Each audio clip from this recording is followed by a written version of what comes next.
Impact academy app पर आपका स्वागत है प्यारे बच्चों। हमारा टॉपिक है बहुत ही इंटरेस्टिंग।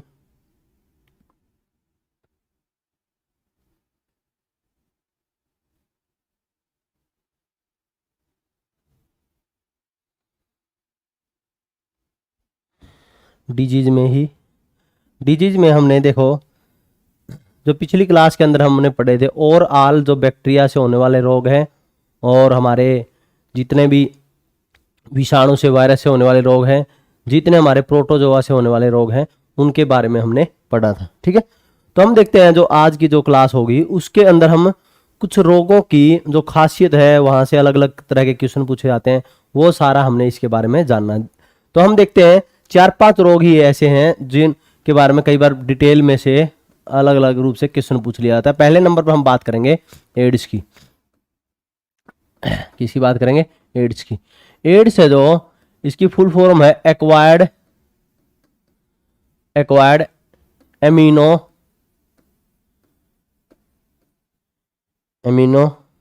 Deficiency syndrome.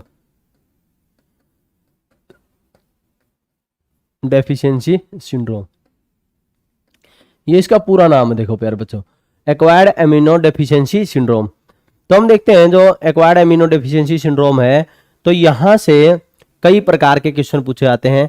पहला क्वेश्चन तो यही है कि जो यह किसकी वजह से होता है, किसकी वजह से होता है, डेफिशिएंसी है ये।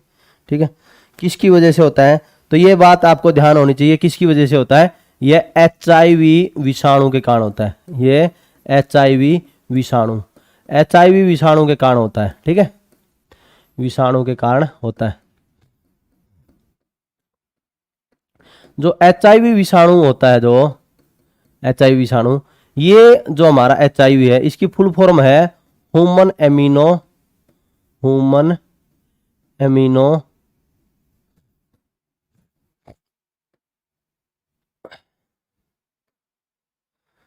Amino deficiency syndrome, deficiency virus. ठीक है, ये बात आपको ध्यान रखनी है।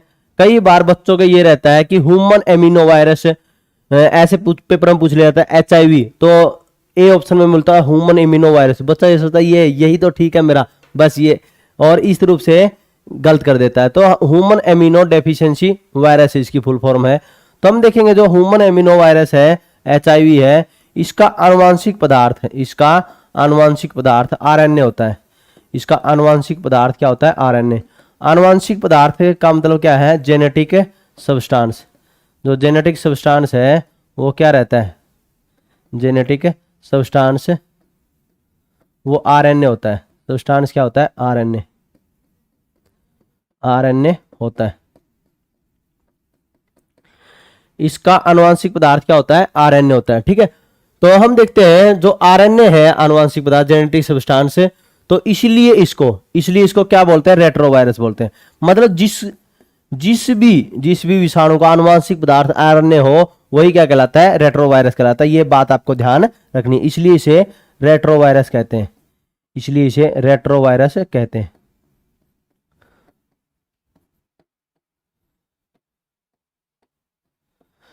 अब बात यह है कि जो HIV विषाणु रहता कहां पर है, ये बात भी सही है। रहता कहां पर है ये भी हमको ध्यान रखना है।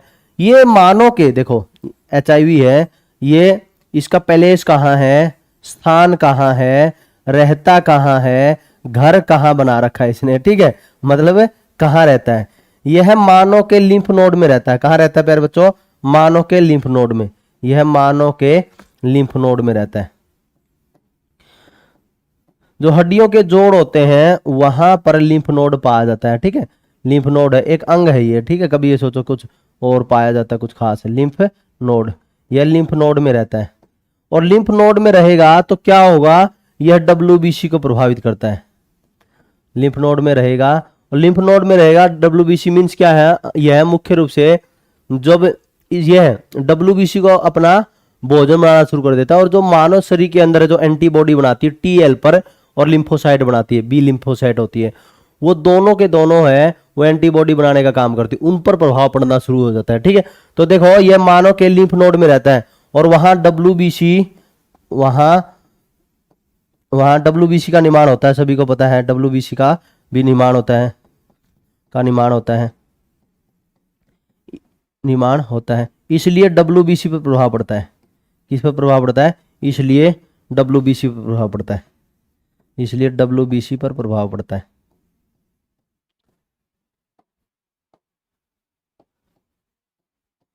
WBC पर प्रभाव पड़ता है।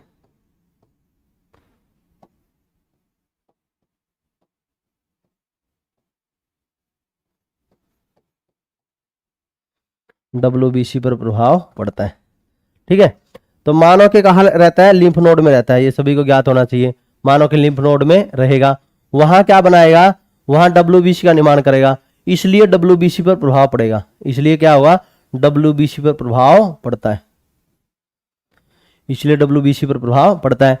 एक पॉइंट और मैं जो बता रहा था आपको, बहुत ही इंपॉर्टेंट है, जो मानव का एंटीबॉडी सिस्टम, जो एंटीबॉडी बनते हैं ना मानव में, थोड़ा ध्यान से सुनना। एंटीबॉडी क्या होता है? प्रतिरक्षा सिस्टम होता है। क्या होता है? एंटीबॉडी सिस्टम प्रतिरक्षा तंत्र होता है। प्रतिरक्षा तंत्र किसका बना है प्यारे बच्चों? यह बना है लिम्फोसाइट का बना होता है। किसका होता है? लिम्फोसाइट का। लिम्फोसाइट इंग्लिश में भी लिम्फोसाइट बोलते हैं। लिम्फोसाइट वह टी हेल्पर का बना होता है। टी हेल्पर कोशिका होती है, टी हेल्पर का बना होता है। HEL है ये, है ना, हेल्पर का बना होता है, हेल्पर का बना होता है।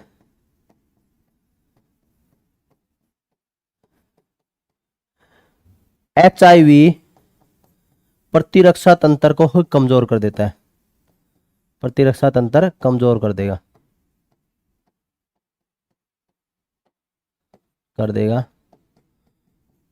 तथा लिम्फोसाइट व टी हेल्पर को कम कर देगा। तथा की जगह अर्थार्थ मतलब क्या कर देगा? ये सीधी सी बात है, जब टी लिम्फोसाइट व टी हेल्पर कम होगी तो ऑटोमेटिक है हमारा प्रतिरक्षा तंत्र कमजोर होगा। अर्थार्थ लिम्फोसाइट व टी हेल्पर को कम कर देगा।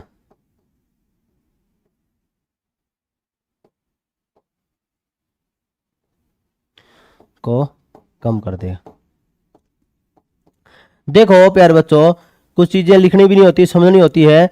ये होता है कि मानव में जो एड्स रोग है, जो एड्स रोग हो जाए मानव को, तो वह आसानी से, आप देखोगे उसके अंदर इतना भयंकर सिस्टम हो जाता है, वह बुखार हो जाए बुखार ठीक नहीं होगी, खांसी हो जाए खांसी ठीक नहीं होगी, जुकाम हो जाए जुकाम ठीक नहीं होगी, मतलब प्रतिरक्षा तंत्र कमजोर हो जाता है। और इतना कमजोर हो जाता है कोई भी रोग हो आसानी से ठीक नहीं होता।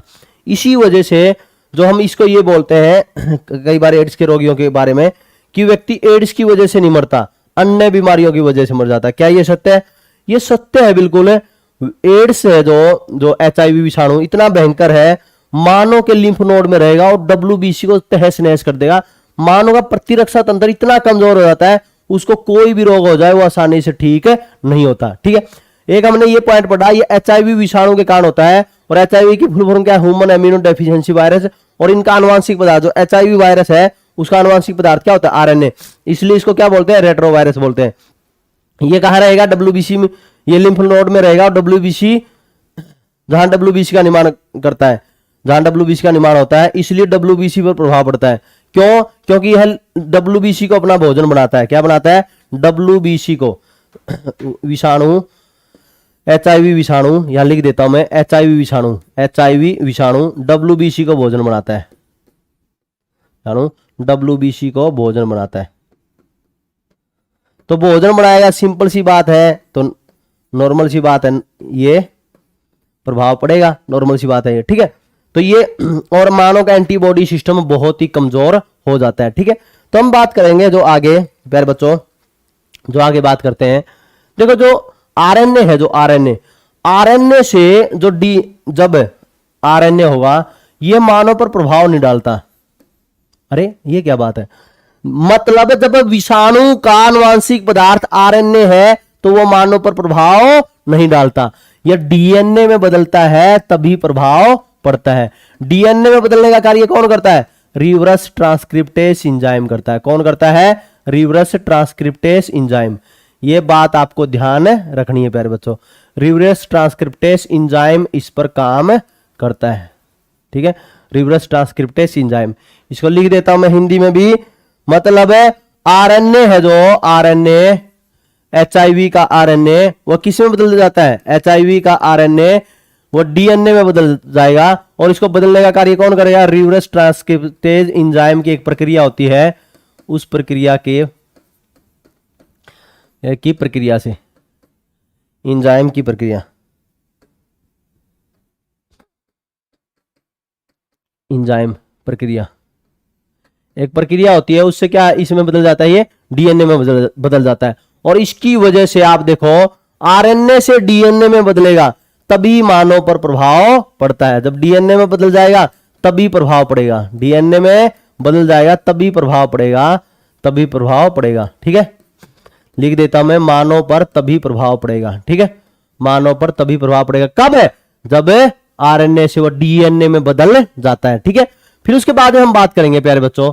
देखो मानव का जो सिस्टम है, जो मानव को एड्स हो जाए तो हमको पता है कि मानव का क्या प्रतिरक्षा तंत्र कमजोर हो जाएगा, मतलब टी जो हमारी लिम्फ नोड है उस पर बहुत ही ज्यादा प्रभाव पड़ता है।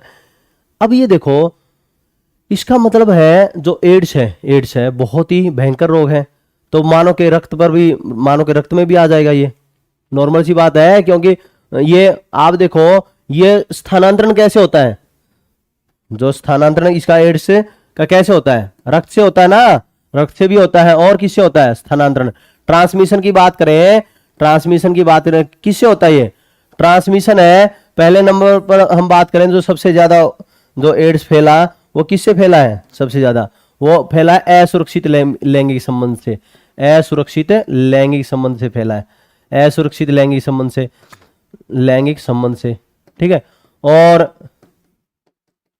यदि किसी व्यक्ति का असुरक्षित रक्त चढ़ा दिया जाए, असुरक्षित का मतलब ये नहीं है कि कोई भद्दा रक्त चढ़ा दिया, असुरक्षित रक्त का मतलब बिना जांच किए एड्स वाला व्यक्ति का हो, तो इस तरह से असुरक्षित रक्त चढ़ाने पर। अब मैं ये कह रहा हूं, मानो किसी व्यक्ति को एड्स है असुरक्षित रक्त से, ठीक है, और यह भी हो सकता है कि तीसरे नंबर पर माता पिता से बच्चे में, माता पिता से बच्चे में, माता पिता का हो और भी बच्चे में चली जाए, लेकिन इसको बचाव किया जा सकता है बच्चे में, इसका बचाव हो सकता है, इसका बचाव हो सकता है, आजकल टेक्निक है, इसका बचाव हो सकता है। ठीक है, हो सकता है। ठीक है, बच्चे में। तो हम देखते हैं, अब ये है कि मानो के रक्त में आ गया, रक्त से एक व्यक्ति से दूसरे व्यक्ति में जाएगा, नॉर्मल सी बात है। ठीक है, मच्छर काट गया और वह दूसरे व्यक्ति को काट ले वो मच्छर, तो क्या एड्स फैल जाएगा? नहीं फैलेगा। क्यों नहीं फैलेगा? ये भी बात आपको ध्यान रखनी है। मच्छर से एड्स नहीं फैलता, मच्छर से एड्स नहीं फैलता। तो और किससे फैलता है? मच्छर से एड्स नहीं फैलता। क्यों नहीं फैलता? एड्स नहीं फैलता क्योंकि मच्छर में जब एड्स का विषाणु जाता है तो मृत्यु हो जाती है। जबरदस्त है। फिर तो मच्छर का सिस्टम डालते मानव में, नहीं, ऐसा नहीं है। मच्छर से एड्स नहीं होता क्योंकि मच्छर में लिम्फ नोड नहीं होता, वह रहने के लिए जगह नहीं है। मच्छर में लिम्फ नोड नहीं होता, मच्छर में लिम्फ नोड नहीं होता। आप ये देख लो, वो तो शुक्र है कि मच्छर से एड्स नहीं फैलता, वरना तो क्या हालत होती मानव की। तो मच्छर मारने की प्रक्रिया ही करता रहता मानव, काम कब करता जीवन का। मच्छर से एड्स नहीं होता, मच्छर में लिम्फ नोड नहीं होता, इसलिए मच्छर से एड्स नहीं फैलता। यदि लिम्फ नोड होता तो विषाणु वहां पर भी रहता और विषाणु वहां पर भी रहता तो मानव भी फैलता और मानव का जीवन है दुर्भर हो जाता है, मानव प्रजाति लुप्त होने की कगार में होती है। ठीक है, तो मानव तो मच्छर को भगाने में ही रह जाता। तो प्रकृति ने किस तरह से डिसाइड किया होगा, देखो प्रकृति ने किस तरह से डिसाइड किया होगा कि ऐसा विषाणु आएगा जो मच्छर से ना फैले, ऐसा हो। ठीक है, तो लिम्फ नोड में रहता हो, मतलब एक तरह से कितना जबरदस्त सिस्टम है प्रकृति का। तो ये ये हो गया स्थानांतरण हो गया। अब ये देखो, ये पूछ ले मानो कि किस व्यक्ति के एड्स है, तो ये कैसे पता चलेगा? देखो मुख्य रूप से आप देखोगे, मुख्य रूप से जो एड्स है, जो एड्स का जो लक्षण दिखाई देते हैं, एड्स वाले व्यक्ति के लक्षण दिखाई देते हैं, उसका कारण है दो तीन चीजें तो नॉर्मल दिखने को मिल जाती है। लक्षण लक्षण में पहला रोग है डायरिया, लंबे समय तक रहना, दस्त से लगेंगे डायरिया। देखो एक तो डायरिया है वह कुछ आंत में मौजूद है, कुछ परजीवी है उसके कारण होता है, जैसे एस्केरिस लुम्ब्रिकोइडिस एक परजीवी होता है। कौन सा? एस्केरिस लुम्ब्रिकोइडिस नामक एक परजीवी है, उससे डायरिया होता है, अतिसार बोलते हैं जिसको, ठीक है। तो एक दूसरा डायरिया है नॉर्मल व्यक्ति में एंटीबॉडी जो सिस्टम है वो कमजोर हो जाए, तो उसकी वजह से डायरिया का लंबे समय तक रहना।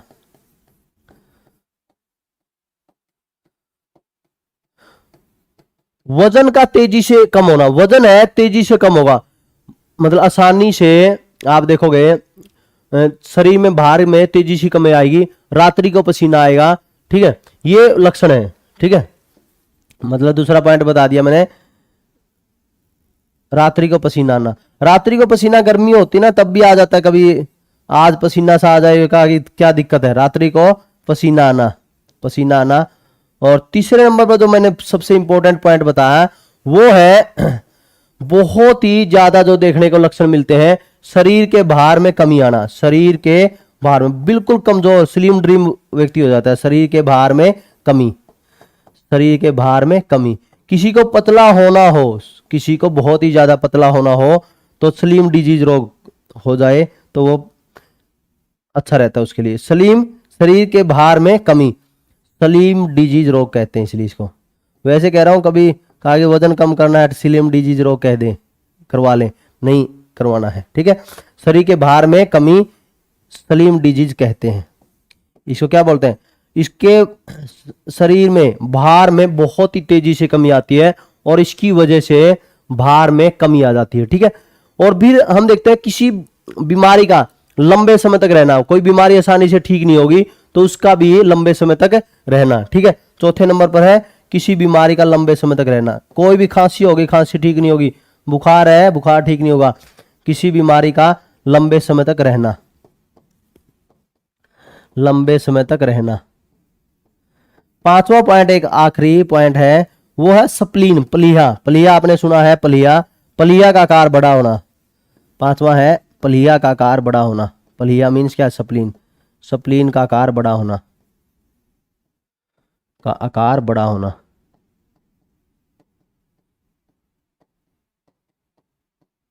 आकार बड़ा होना, प्लीहा का आकार बड़ा होना। तो ये थे इसके लक्षण। देखो जो एड्स है, जो एड्स है जो सबसे ज्यादा फैला है वह है ह्यूमन टू ह्यूमन, सबसे ज्यादा फैलने की दर है जो ह्यूमन टू ह्यूमन सबसे ज्यादा फैलने की दर रहती है। जो एड्स है, जो एड्स मुख्य रूप से हम देखते हैं तो 1982 के आसपास के दशक में, 1982 के आसपास होमोसेक्सुअल जो पुरुष है, पुरुष के साथ में होमोसेक्सुअल जो सेक्स की वजह से, उसकी वजह से यह एक व्यक्ति से दूसरे व्यक्ति के अंदर गया और इसकी वजह से 1982 के आसपास के दशक में फिर यह धीरे धीरे धीरे धीरे वह अन्य व्यक्तियों में पहुंचा। अब देखो दिल्ली के अंदर जो एड्स है जो सबसे ज्यादा दिल्ली के अंदर फैल रहा है उसका कारण ही क्या है? वह होमोसेक्सुअल ही कारण है, ठीक है, पुरुषों के कारण ही है सबसे ज्यादा फैला है। महिलाओं के कारण है इसकी दर है थोड़ी कम होती है, यदि पुरुष और महिला है असुरक्षित लैंगिक संबंध बनाते हैं तो उसकी दर कम होती है, लेकिन पुरुष टू पुरुष है जो होमोसेक्सुअल बोलते हैं जिसको, उसकी दर बहुत ही ज्यादा, उसकी वजह से एड्स ज्यादा फैलता है, ठीक है। दिल्ली के अंदर एड्स है वो बहुत ज्यादा इन्हीं के कारण है और विश्व में जो सबसे पहले बोला गया है तो इसी की वजह से बोला गया। और यह भी देखा गया है, देखो जो एड्स जो शुरुआती चरण में आया तो वो अफ्रीका के अंदर कई जातियां बंदर के साथ में सेक्स क्रिया में पाई गई थी और उसके बाद में उनके साथ में जो अफ्रीका के लोग हैं उससे फिर वह अमेरिका के लोगों में आया, फिर उसकी वजह से तो वह धीरे धीरे अन्य देशों के अंदर फैलता गया, ठीक है। तो मतलब कारण है कहीं ना कहीं है अमेरिका कि जो कई लोगों की जो सोच है, वो मानसिकता है, वो खराब होने की वजह से ही है एड्स फैला है। ठीक है, तो हम देखते हैं तीसरे नंबर पर हम बात करेंगे, सॉरी तीसरे नंबर पेज पर हम बात करेंगे। तो आप देखो जो एड्स है तो वह मुख्य रूप से आप देखोगे, मैंने बताया कि यह आरएनए से, जो एड्स का विषाणु आरएनए से किस में बदलता है, डीएनए में बदलता है। तो देखो जो एड्स का विषाणु है उसकी हम देखते हैं क्या इसका उपचार किया जा सकता है, एड्स के विषाणु का क्या उपचार किया जा सकता है। एड्स का कोई उपचार नहीं है, ठीक है, लेकिन इस पर दवाइयां बनी है। वो दवाइयां क्या बनी है, आरएनए से जब डीएनए में बदलता है विषाणु, ठीक है, आरएनए से जो डीएनए में बदलता है, और मैंने रिवर्स ट्रांसक्रिप्टेज एंजाइम बोला है, इसी एंजाइम के गुणनफल में दवाइयां क्या करती है, दवाइयां एंजाइम के गुणनफल में, एंजाइम के गुणनफल को रोकती है, गुणनफल को रोकती है। गुणनफल क्या है, मल्टीप्लिकेशन। ये एंजाइम बढ़ता रहता है और इसकी वजह से आरएनए से डीएनए में बदलेगा, डीएनए से और मानव को नुकसान पहुंचाता है। तो जितनी भी दवाइयां बनी है, दवाइयां एंजाइम गुणनफल को रोकती है, ठीक है, बस इसी और कोई काम नहीं करती। मतलब एड्स का व्यक्ति है, हो जाए तो वो एड्स हो जाए किसी व्यक्ति को, वो ठीक है नहीं होगा, और लंबे समय तक यदि उसको बचाया जा सकता है तो वह कुछ दवाइयों से बचाया जा सकता है। कौन सी दवाई है जो मार्केट में आती है, इसका इलाज है, उपचार दवाइयों में हम देखते हैं एक आती है एजेड सबसे ज्यादा प्रयोग की जाती है। एजेड है जो बोला जाता है एजिडोथाइमिडीन है, एजिडोथाइमिडीन, ये सबसे ज्यादा प्रयोग की जाती है। एक दवाई और है स्टाउडिन भी बहुत ही ज्यादा उपयोग की जाती है। स्टाउडिन दवाई है और एजिडोथाइमिडीन है, दोनों की दोनों बहुत ही ज्यादा उपयोग की जाती है, ठीक है। स्टाउडिन दवाई, और एक और वैसे तो एक और होती है, जैसे डीऑक्सीरेज है, डीऑक्सीरेज वह भी होती है, लेकिन जब एग्जाम के पॉइंट ऑफ व्यू से यही पूछी जा सकती है, यदि पूछेगा तो एग्जामिनर, ठीक है। उपचार हो गया, दवाइयां हो गई, और फिर उसके बाद में हम बात करते हैं एक पॉइंट और, छोटा सा पॉइंट, क्या इसका टेस्ट किया जा सकता है, पता लगाया जा सकता है।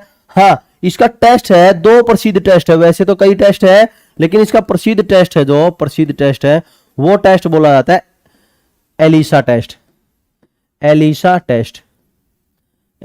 टेस्ट। इसको हिंदी में भी ऐसे लिख देते हैं, एलिसा टेस्ट है। एलिसा, इसको हम बोलते हैं एंजाइम लिंक्ड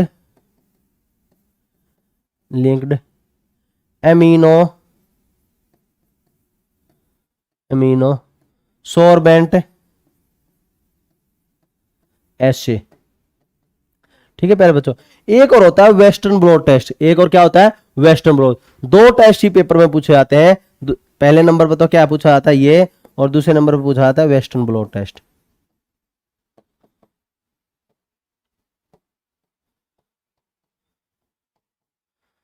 हिंदी में भी ऐसे ही लिखते हैं, वेस्टर्न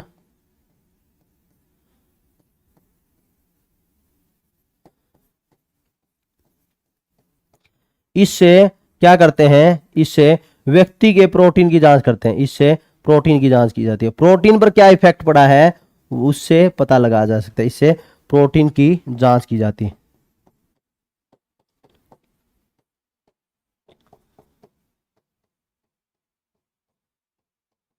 ठीक है, तो आपको पता होना चाहिए जो एड्स है, एक्वायर्ड सलीम डिजीज जिसको बोलते हैं, एक्वायर्ड एमिनो डेफिशिएंसी सिंड्रोम जिसको सलीम डिजीज बोलते हैं, ये आरएनए होता है और आरएनए से डीएनए में बदलता है, इसलिए इसको हम क्या बोलते हैं, रेट्रोवायरस बोलते हैं। होमोसेक्सुअल मेल में ये सबसे ज्यादा पाया गया 1982 के आसपास में। यह बी लिम्फोसाइट और टी हेल्पर की कोशिका पर बहुत ही ज्यादा प्रभाव पड़ता है, इसकी वजह से एंटीबॉडी प्रभावित होता है। और यह विषाणु है लिम्फ नोड में रहता है, और इसमें व्यक्ति के अंदर ये देखा गया, लक्षण देखे गए हैं, रात्रि को पसीना आना, बीमारी का लंबे समय तक रहना, डायरिया का मुख्य रूप से, पलिया का आकार का बड़ा हो जाना। स्थानांतरण कैसे होता है, असुरक्षित लैंगिक संबंध से असुरक्षित रक्त चढ़ा दे किसी व्यक्ति को, माता से पुत्र में या पिता से पुत्र में साथ में चला जाए, इस तरह से यह हो सकता है। टेस्ट है, टेस्ट तो एलिसा टेस्ट में बताया आपको, वेस्टर्न ब्लॉट टेस्ट प्रोटीन की जांच करते हैं। दवाई मैंने बता दी, एजिडोथाइमिडीन और स्टाउडिन, ठीक है, 2 दवाई है प्रमुख रूप से प्रयोग की जाती है। क्या मच्छर से एड्स होता है? मच्छर से एड्स नहीं होता। क्यों नहीं होता? क्योंकि मच्छर में लिम्फ नोड नहीं होता। ये हमारे 3 पॉइंट हमने, सॉरी 3 पेज प्यारे बच्चों हमने देखे एड्स के बारे में, बहुत ही इंपॉर्टेंट पॉइंट। उसके बाद में हम बात करेंगे कैंसर के बारे में। किसकी बात करेंगे? कैंसर के बारे में हमने देखना है, ठीक है। कैंसर के बारे में हम देखें, कैंसर भी एक भयानक रोग है, आसानी से ठीक नहीं होता। दूसरे नंबर पर हम क्या देखेंगे? कैंसर के बारे में हम देखेंगे। कैंसर है, कैंसर जिसको हम क्या बोलते हैं? प्रबुद्ध, हिंदी में क्या बोलते हैं? प्रबुद्ध भी बोलते हैं। इसका एक नाम हो रहा है करक रोग, करक रोग, करक रोग। जो कैंसर है, कैंसर यह क्या है? मुख्य रूप से कोशिकाओं का अनियंत्रित विभाजन, कोशिकाओं का अनियंत्रित विभाजन, कोशिकाओं का अनियंत्रित विभाजन, कोशिकाओं का क्या हो जाए? अनियंत्रित विभाजन हो जाए, उसी को हम क्या बोलते हैं? कैंसर बोलते हैं। देखो कोशिका है, कोई भी कोशिका, ये टूटना शुरू हो जाए, फिर इस तरह से टूटती रहे, विभाजन होता रहे और इस तरह से एक गांठ सी बना लेंगे। तो हम देखते हैं जो बिल्कुल कोशिकाओं का अनियंत्रित विभाजन हो जाए और अनियंत्रित विभाजन से इससे बनने वाला उत्तक,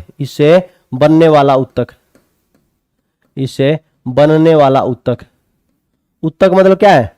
ट्यूमर। क्योंकि देखो उत्तक क्या होता है? टिश्यू। देखो जो सेल है, मैंने बताया जो सेल है, कोशिका है, जो सेल, कोशिकाओं का अनियंत्रित विभाजन होता रहेगा और कोशिका से क्या बनता है? उत्तक बनता है, टिश्यू बनता है और टिश्यू बनने वाला उत्तक ही ट्यूमर, ये ट्यूमर या नियोप्लाज्म कहलाता है। सही बात है, नियोप्लाज्म कहलाता है, अच्छी बात है, कहलाता है। तो देखो मेन बात यह है कि हमें इसका पता चल गया। इसके कारण कौन कौन है? कारण बोल देते हैं, कारक बोल देते हैं, रीजन बोल देते हैं। कौन कौन रीजन है? देखो ये भी आपको ध्यान करना है। तो हम देखते हैं, कुछ तो होते हैं रासायनिक रीजन, रासायनिक कारक बोल देते हैं, केमिकल रीजन बोल जाते हैं, केमिकल रीजन। रासायनिक कारक में आप देखोगे पहले नंबर पर, तो आपको कई बार ध्यान भी आया होगा, रासायनिक कारक में कई बार बोलते हैं कि कोकीन है वो कैंसर का कारक हो सकती है। कोकीन है, क्या कर देगी? कोशिकाओं का अनियंत्रित विभाजन कर देगी और उसी से क्या हो जाएगा? कैंसर हो जाएगा। निकोटीन है, निकोटीन से भी कैंसर हो सकता है। तो कोकीन, निकोटीन, इससे कैंसर होता है। तो हम देखते हैं ये तो थे रासायनिक कारक। दूसरे नंबर पर पूछ ले कि भौतिक कारक कौन से है मास्टर? भौतिक कारक होते हैं प्यारे बच्चों फिजिकल रीजन। कोई फिजिकल रीजन हो, मानव ने कुछ किया ही नहीं हो और मानव पर बेवजह कैंसर हो जाए, तो देखो इसके भी होते हैं। देखो भौतिक कारक में देखा है, मानो आपके आसपास में गामा किरणें फैल जाए, गामा किरणों से हो जाए, ठीक है, गामा किरणों से, सूर्य के प्रकाश से पराबैंगनी किरणें गिरती रहे और आपको पता ही नहीं चला कि पराबैंगनी किरणों से कैंसर भी हो गया मुझे। तो पराबैंगनी किरणें हैं, गामा किरणें हैं, पराबैंगनी किरणों को प्यारे बच्चों अल्ट्रावायलेट बोलते हैं, अल्ट्रावायलेट। तो इनकी वजह से कैंसर होता है। गामा किरणें हैं, अल्ट्रावायलेट किरणें हैं, तो इनकी वजह से कैंसर होता है, ठीक है।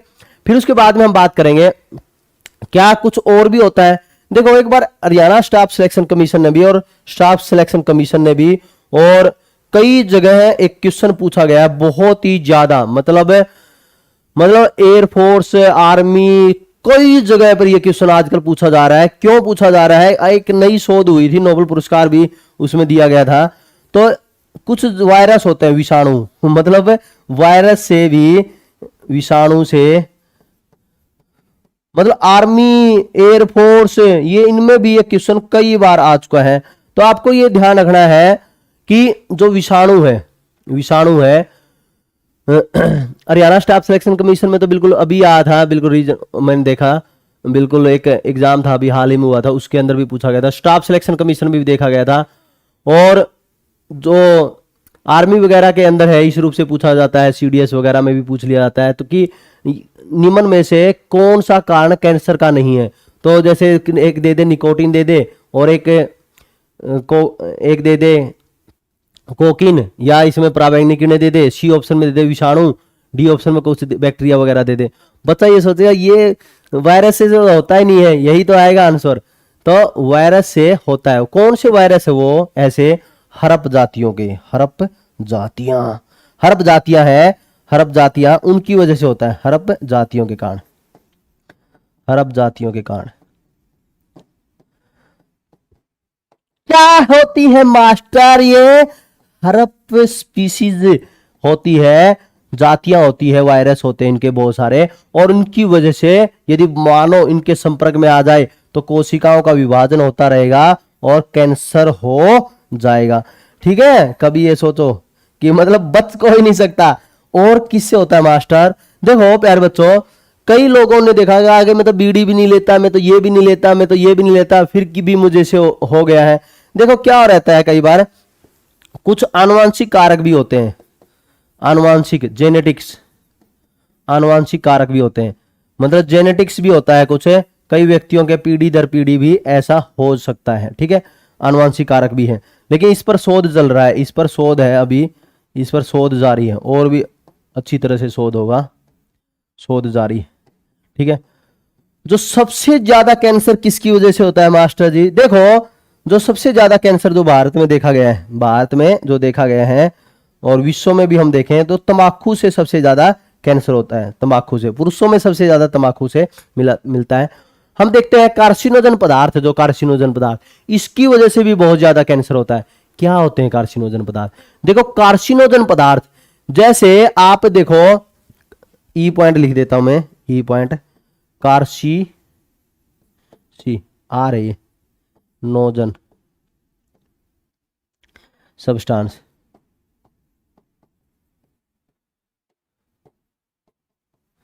कार्सिनोजन ऐसे आता है। कई बार पेपर में ऐसे पूछा जाता है कि किसके कारण, वे पदार्थ क्या कहलाते हैं जिनकी वजह से कैंसर होता है? वे पदार्थ जिनसे कैंसर होता है,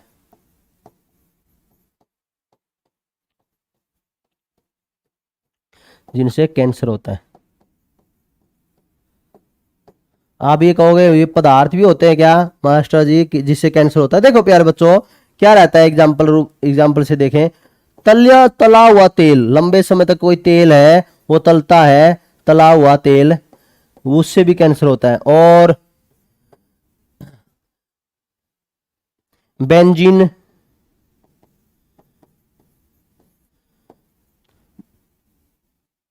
और जितनी भी दवाइयां, पेस्टिसाइड खेतों में डालते हैं, पेस्टिसाइड, ये इनकी वजह से भी कैंसर होता है। ये क्या होते हैं? बहुत सारी चीजें हैं जिनकी वजह से कैंसर होता है। आपको ध्यान हो, अमेरिका में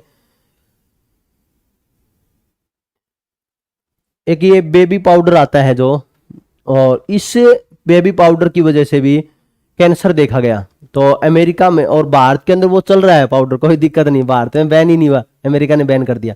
देखो क्या था मामला, इनके अंदर कार्सिनोजन पदार्थ होते हैं, ये कोशिकाओं के विभाजन में एक्साइट कर देते हैं कोशिका को। और जो तली हुई चीज है, कई लोग हैं वो लगातार हैं खूब तली हुई चीज खा रहे हैं, और तली हुई चीज खा रहे हैं तो उसकी वजह से उसमें क्या आ जाता है, कार्सिनोजन पदार्थ आते हैं। और जब मानव के अंदर वो पदार्थ चले जाए तो वह कोशिकाओं के विभाजन को एक्साइट करेंगे, विभाजित हो जा जल्दी, तो इसकी वजह से कैंसर हो जाता है। और जैसे आप देखोगे अपने आहार श्रृंखला में, आप खेत में खूब आपने दवाई डाली है, यूरिया डाल दिया, और वही भोजन खाते हो तो उसकी वजह से भी कैंसर होता है। तो मतलब कार्सिनोजन पदार्थ कैंसर के एक बिल्कुल कारक होते हैं, और भयंकर कारक देखे गए हैं वर्तमान में। बेंजीन है, आपने ध्यान किया हो आपने तो कालका से एक ट्रेन चलती है, कालका से एक ट्रेन चलती है तो बीकानेर आती है, उसको बोला जाता है कैंसर एक्सप्रेस। हरियाणा पंजाब के पेशेंट उसके अंदर बहुत ही ज्यादा पाए जाते हैं। ठीक है, तो मैं तो देखता हूं बीकानेर में मेरी पोस्टिंग है, तो यहाँ पर इतने लोग हैं जो हरियाणा पंजाब के आते हैं कैंसर एक्सप्रेस उस ट्रेन के अंदर, कालका एक्सप्रेस के अंदर। तो क्योंकि बहुत सारे लोग हैं वो किससे हो रहे हैं, कार्सिनोजन पदार्थ से। जो पेस्टिसाइड है जो ज्यादा उपयोग होगा तो उसकी वजह से क्या होगा, कैंसर होगा प्यारे बच्चों। ठीक है, तो हमको पता चला कोशिकाओं का अनियंत्रित विभाजन होगा, इससे बनने वाला उत्तर क्या, ट्यूमर न्यूप्लाज्म कहलाएगा। रासायनिक कारक हो गए, कार्सिनोजन सब्सटेंस हो गए, कार्सिनोजन पदार्थ हो गए। अब देखो इसके एक क्वेश्चन और पूछा आता है कई बार पेपरों में, कई बार एक क्वेश्चन पूछा आता है मेटास्टेटिस क्या है? तो कैंसर का शरीर में अन्य भागों में प्रसारण बढ़ जाए, मतलब कैंसर की अंतिम अवस्था होती है वो, ठीक है।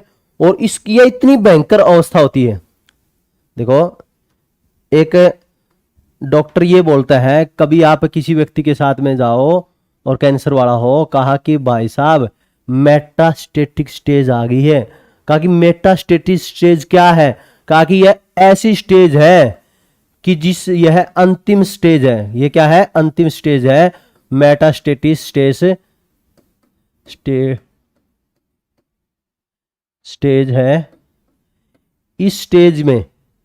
इस स्टेज में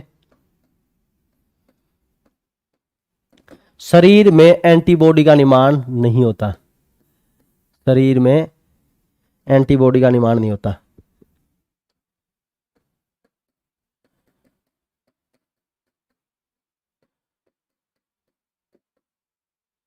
एंटीबॉडी का निर्माण नहीं होता।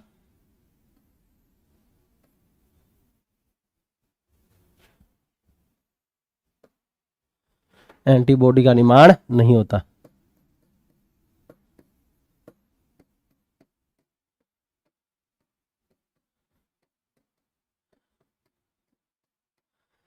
इस स्टेज में शरीर में एंटीबॉडी का निर्माण नहीं होता, ठीक है। मतलब क्यों नहीं होता? क्योंकि यह कैंसर की अंतिम अवस्था है, कैंसर की अंतिम अवस्था है, अंतिम अवस्था है। अंतिम अवस्था है मतलब इसमें क्या हो जाता है, इस स्टेज के अंदर क्या होता है प्यारे बच्चों, इस स्टेज के अंदर पूरे शरीर में कैंसर फैलना शुरू हो जाता है, पूरे शरीर में कैंसर का प्रसारण होना शुरू हो जाएगा। उसमें यह कहा जाता है कि अब तो कैंसर है, पूरे शरीर में प्रसारित होना शुरू हो गया, अब ठीक नहीं होगा। मतलब जहां से मानो किसी अंग के अंदर कैंसर है तो उसमें विस्फोट होना शुरू हो जाएगा और कैंसर का सारे पूरे शरीर के अंदर फैल जाएगा। और पूरे शरीर में फैल जाएगा तो शरीर एंटीबॉडी कैसे बनाएगा? क्योंकि उसको अपने शरीर से ही लड़ना पड़ेगा। मानो आपने बाहर से भी एंटीबॉडी दे दी ना, कई गोलियां आती है एंटीबॉडी की, बाहर से एंटीबॉडी दे दी तो आपके शरीर के अंगों को ही नष्ट कर देगी। तो इसी वजह से कोई दवाई काम नहीं करती, क्योंकि यह कैंसर की अंतिम अवस्था होती है। इस अवस्था में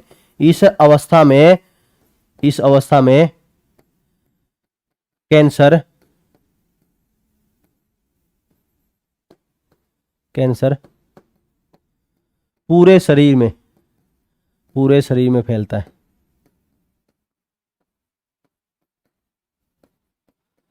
पूरे शरीर में फैलता है।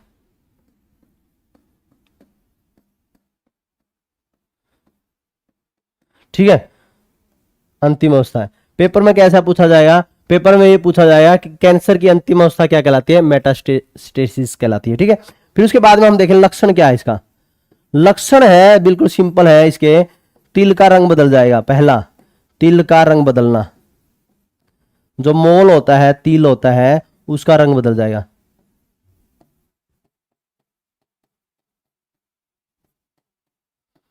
तिल का रंग बदलना, ठीक है। मानो के अंदर जो तिल होते हैं, ब्लैक तिल होते हैं, इसका रंग बदल जाएगा, ठीक है। तो तिल का रंग बदलना है वो देखा जाता है, ठीक है।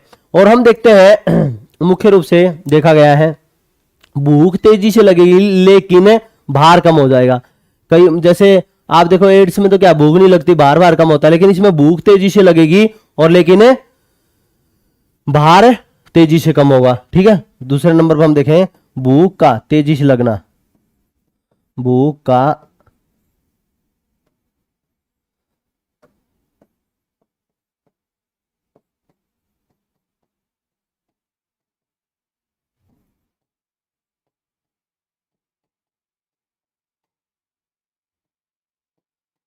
भार में कमी आना,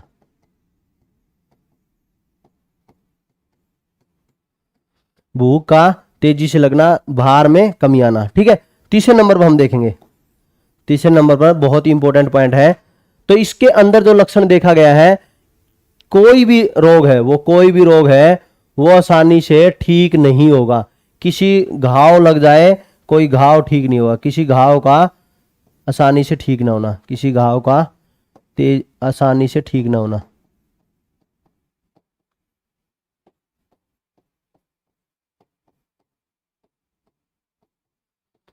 ठीक है, ये हमारे कौन से थे, लक्षण थे।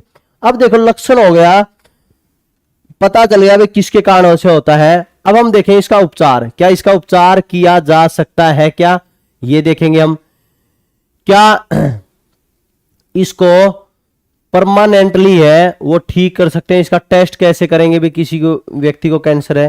देखो कैंसर का तो नॉर्मल सा है, कैंसर की जांच करनी हो ना, कैंसर की जांच करनी हो तो सीटी स्कैन कर दो, है ना, कैंसर की जांच सीटी स्कैन।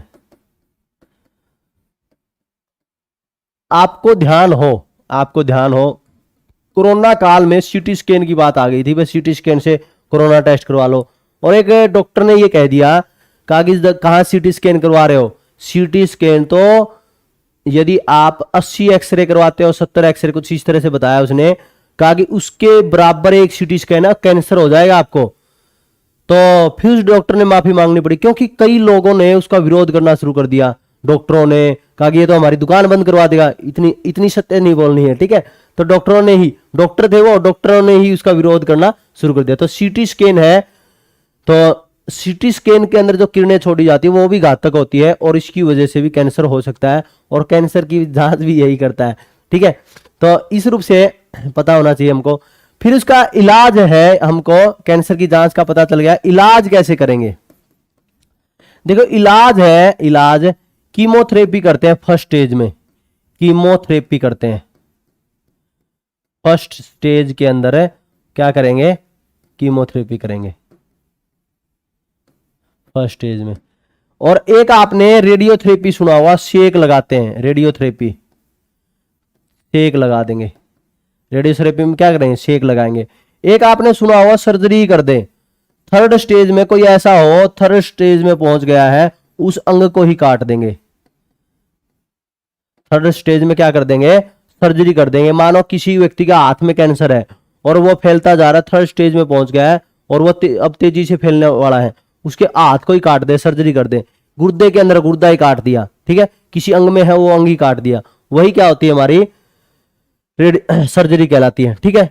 इसका हम देखें, इलाज हो गया कैंसर की, इलाज के लिए कीमोथेरेपी हो गई। तो जो सबसे ज्यादा दवाई, एक क्वेश्चन पूछा जाता है कि इसके लिए, कैंसर के लिए कौन सी दवाई दी जाती है, एक टैक्सोल ड्रग्स आती है, टैक्सोल ड्रग दवाई कौन सी है इसकी, ये पेपर में पूछा गया है, कई पेपरों में, दवाइयां कौन सी है, टैक्सोल ड्रग, टैक्सोल ड्रग दवाई, इंग्लिश में है टैक्सोल। क्या है टैक्सोल ड्रग, ये भी आपको ध्यान करना है। यह पौधे की छाल से मिलता है, कौन सा पौधा है यह भी आपको ध्यान करना है। यह एक पौधा होता है टेक्सस, टेक्सस बेक्टा, यह टेक्सस बेक्टा नामक पौधे की छाल से मिलता है, नामक पौधे की छाल से मिलता है, की छाल से, छाल से।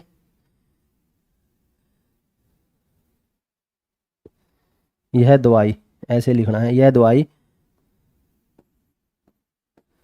ये दवाई किससे मिलती है, टेक्सस बेक्टा नामक पौधे की छाल से मिलती है, ठीक है। ये कई बार पेपरों में पूछा जाता है प्यारे बच्चों।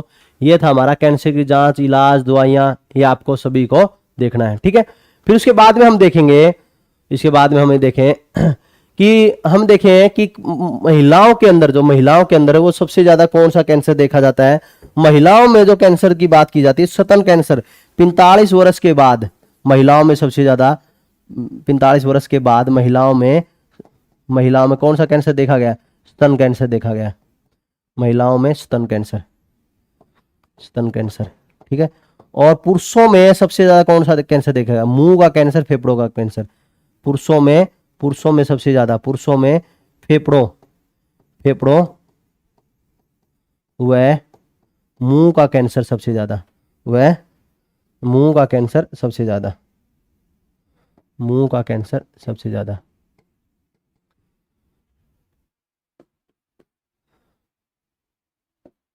कैंसर सबसे ज्यादा।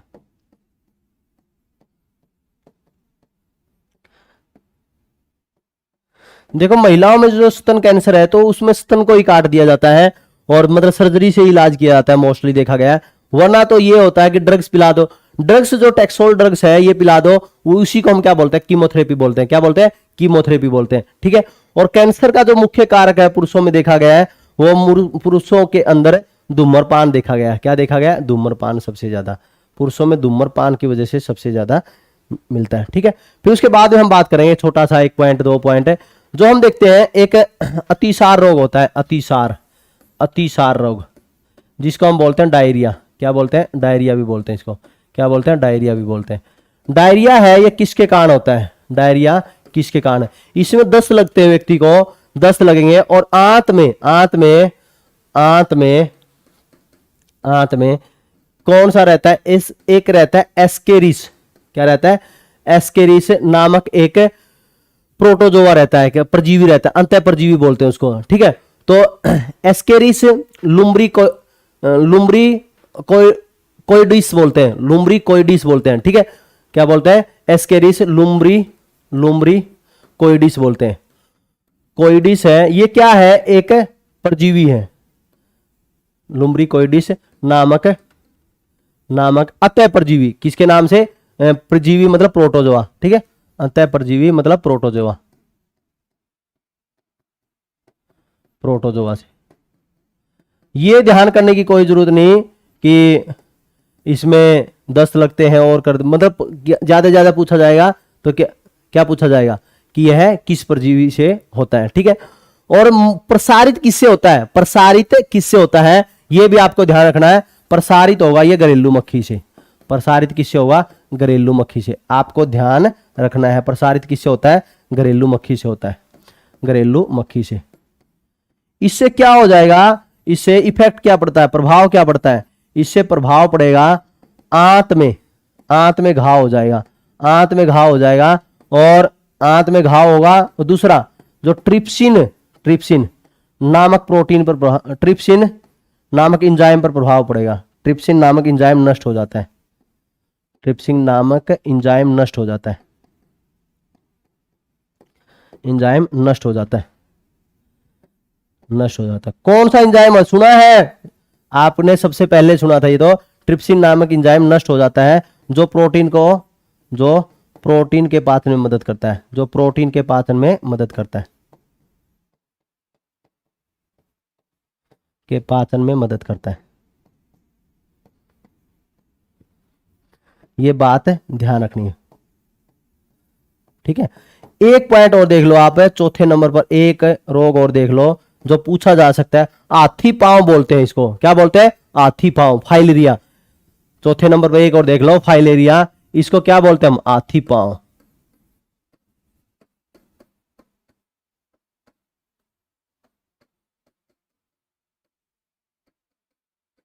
इसे हाथी पांव कहते हैं,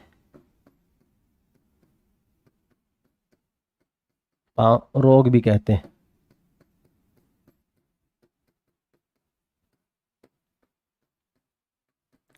इससे क्या हो जाता है? इस रोग में हाथ फूल जाएंगे, इस रोग, पैर फूल जाएंगे इस रोग में। पैर, पैर अंडकोश है जो वृषण कोष जिसको हम बोलते हैं, वो भी फूल जाता है। पैर वृषण कोष, जिसमें वृषण रहते हैं, टेस्टिज रहते हैं, वृषण कोष। ठीक है। मतलब पैरों के अंदर पूरा हाथी जैसा पैर हो जाएगा। ठीक है। तो इसलिए बोला जाता है कि इसको क्या बोलते हैं? हाथी पांव रोग। ठीक है। तो इस रोग में पैर, वृषण कोष व शरीर के अन्य अंग, वह शरीर के अन्य अंग, अन्य अंगों में सूजन आ जाती है।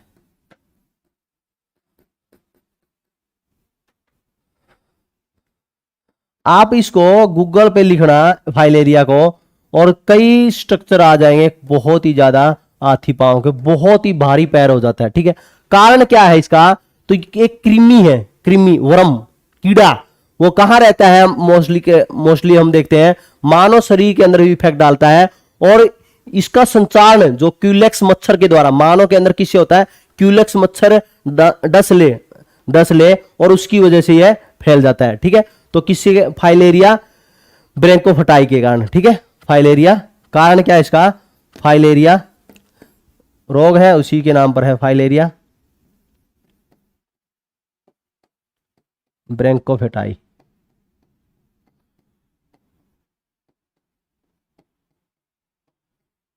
ठीक है, और क्या है, मैंने बताया था आपको, प्रसारण किससे होता है, प्रसारण क्यूलेक्स मच्छर के काटने पर, क्यूलेक्स मच्छर के दंश से, मच्छर के दंश, दंश मीन्स क्या, उसके डंक से।